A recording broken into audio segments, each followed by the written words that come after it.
एक बहुत ही आलसी लड़के की कहानी। एक बहुत ही भोला भाला सा आलसी लड़का था। वह कोई काम नहीं करना चाहता था, बस खाना खाता, घूमता और सोते रहता था।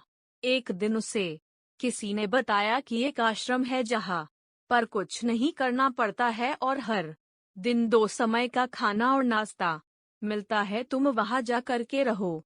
उस आलसी लड़के ने सोचा कि ये तो बहुत ही बढ़िया है और वह उस आश्रम में जाकर रहने को सोचा। और फिर वह भोला भाला आलसी लड़का अपना सारा सांसारिक जीवन छोड़कर उस आश्रम में जाकर रहने लगा। आश्रम में गुरुजी रहते थे। वह कुछ समय सबको प्रवचन देते हैं। वह आलसी लड़का सुनता था, बाकी समय आराम करता था और फिर भरपेट खाना खाकर सो जाता था।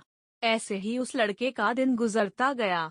एक दिन उस आश्रम में कुछ भी नहीं बना। नाश्ते के समय नाश्ता नहीं मिला। उसने सोचा नाश्ता नहीं मिला, भोजन तो मिलेगा। अब भोजन के समय भी उसे भोजन नहीं मिला।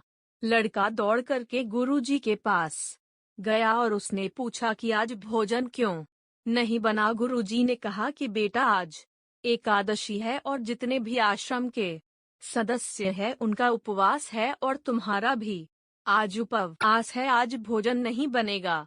वह लड़का आलसी था और उसे भूख भी बहुत लगता था। उसने गुरुजी से बोला कि मैं उपवास नहीं रहूंगा, मुझे भूख लगी है, मैं खाना खाऊंगा। गुरुजी ने बोला ठीक है, जाओ भंडारे में से सामान ले करके आओ और आश्रम में नहीं बाहर ले जा करके बना लो, लेकिन याद रखना भोजन बनाने के बाद सबसे पहला भोग भगवान को लगाना और फिर तुम प्रसाद पाना। वह लड़का बोला ठीक है और फिर अनाज लेकर नदी की ओर पहुंचा।